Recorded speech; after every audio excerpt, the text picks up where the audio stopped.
શુભ સવાર, જય સૂર્યનારાયણ દેવ।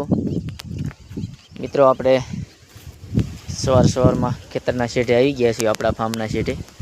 અને આજે કાંઈક વાતાવરણમાં પલટો ઘણો બધો દેખાઈ રહ્યો છે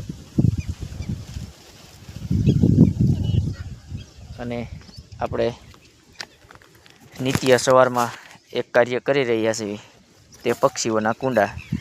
તો આપણે આ સિમેન્ટનું કુંડું જે મૂક્યું તેને આજ બીજો દિવસ છે। ઓલું કુંડું તો આપણે જે રસનું ઢાંકણું મૂક્યું હતું તે તો હતું જ, પણ આજે આ કીધું આજે અને ટૂંકમાં ખાલી બહુ જજા થયા નથી, એટલે રાતના મોટા કોઈ જીવ પીવા માટે પક્ષીઓ જનાવર નહીં આવ્યા હોય એવું લાગે છે, અનુમાન છે આજનું આપણું। નગર ઘણા બધા કુંડા ખાલી થઈ જતા હોય છે, તો આજે ખાલી નથી થયા। તો મિત્રો આ એક પક્ષીઓ અબોલા જીવ માટે ઈશ્વરીય કાર્ય છે, તો આ જરૂરથી એક કાર્ય કરજો મિત્રો।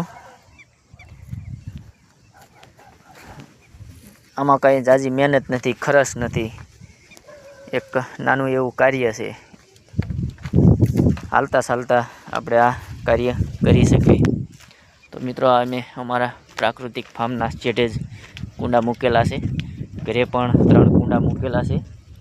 તમને એક ઔષધિ પણ હું બતાવીશ કે અમારા શેઢાપાળે ઔષધિ છે તે આ શું છે, કોમેન્ટ કરજો મિત્રો। આ જો તૂટી વતન ગયું